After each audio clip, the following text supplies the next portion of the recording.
Let R be the relation defined on the set of natural number R as follows. R x comma y, x belong कर रहा है natural number, y natural number को, और x y में हम लोगों को relation दे रखा हुआ है 2x plus y equal to 41।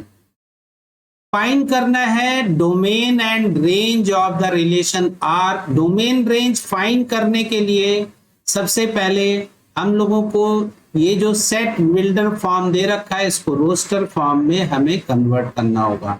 एक पार्ट ये है। Also verify whether R is reflexive symmetric transitive. उसके बाद रिलेशन को हमें चेक करना है कि ये रिफ्लेक्सिव सिमेट्रिक ट्रांजिटिव है या नहीं है। तो हम रिलेशन यहां पर रोस्टर फॉर्म में लिखना चाहते हैं। y की वैल्यू आप देखेंगे 41 माइनस 2x हो जाएगा। अब हम लोग को सेट ऑफ नेचुरल नंबर यहां पर गिवन है, तो जैसे ही x की वैल्यू आपने यहां पर देखिए 1 लिया, x की वैल्यू अगर आप 1 लेते हैं तो ये 39 मिलेगा। x की वैल्यू आपने 2 ले ली तो 37 मिलेगा। इसी तरह से जैसे ही आपने x की वैल्यू अप टू द 20 तक आप जाएंगे तो ये वैल्यू 1 मिलेगा, और हम इसके आगे नहीं जा सकते क्योंकि जैसे ही आप आगे जाएंगे तो ये वैल्यू -1 मिलेगा which is not natural number. तो आप कह सकते हैं इसी को ऑर्डर्ड पेयर में हम लोग लिख लेते हैं। x की वैल्यू 1 पर y 39 and the 2 37 3 35 till and so on. जैसे ही हमने x की वैल्यू 20 ली है, सॉरी 20 ये 1 हो जाएगा। x की वैल्यू 19 लेंगे तो 19 पर वैल्यू 3 मिलेगी, और इसके बाद हमें कोई भी ऑर्डर्ड पेयर नहीं मिलेगा। तो डोमेन हमें रिलेशन का फाइंड करना है। ये जो फर्स्ट एलिमेंट है ऑर्डर्ड पेयर के, ये डोमेन होते हैं। 1 2 3 टिल 20 तक जा सकते हैं। And the range of R की बात करेंगे। ये जो सेकेंड एलिमेंट है इनको हम लोग अरेंज करके लिख देंगे।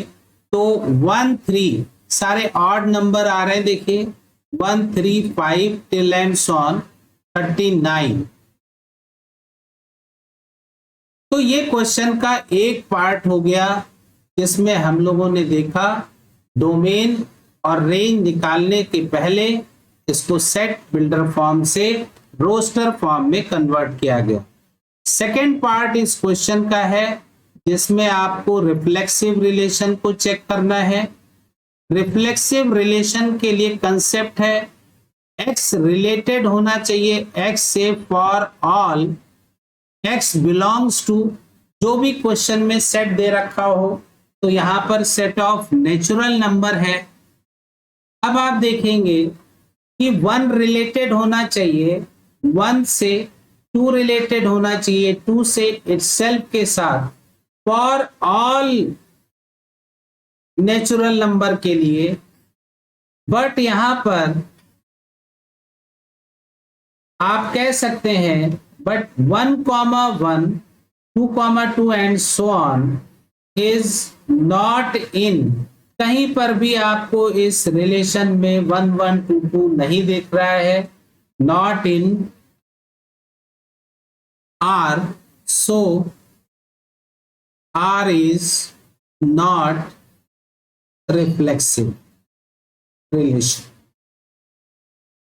सेकेंड यहां पर बात करते हैं ट्रांजिटिव रिलेशन की, ये रिफ्लेक्सिव रिलेशन हो गया। सिमिलरली हम लोग ट्रांजिटिव पहले सिमेट्रिक की बात कर लेते हैं। सिमेट्रिक रिलेशन,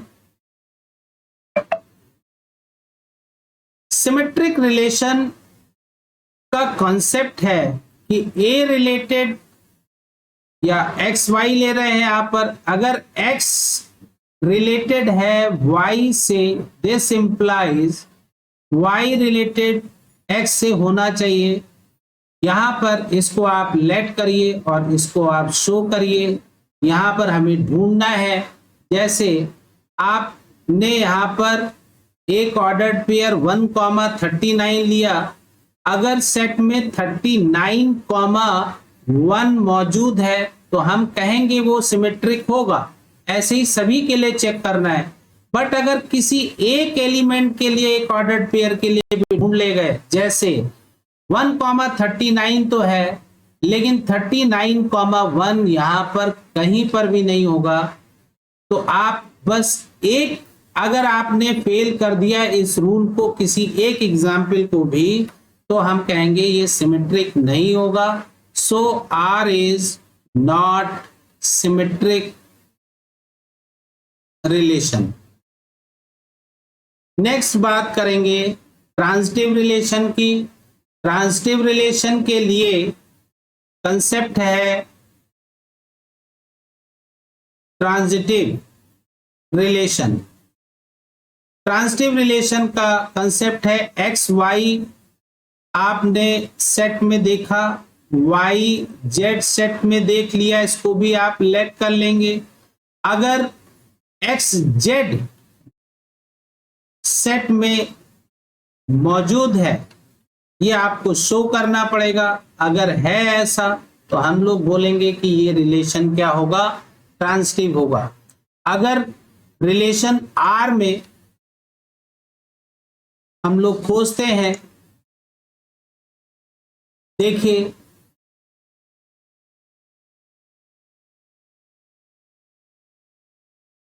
वन, आप यहां से देखिए लिंक करने के लिए यहां पर एक अच्छा सा ये दिखाई पड़ रहा है, आपने 19,3 लिया और इसी तरह से हम इन दोनों को सेलेक्ट कर रहे हैं और 3,35। अगर हमें 19,35 सेट में मिल रहा है, रिलेशन के सेट में देखिए यहां पर कहीं पर भी 19,35 नहीं आएगा। 19 पर तो वैल्यू 3 आ रही है, इसलिए डज नॉट इंप्लाइज। कोई एक एग्जाम्पल अगर आप सेट कर ले जाते हैं, आगे आपको चेक करने की जरूरत नहीं है, आप यही बता सकते हैं। So R is not transitive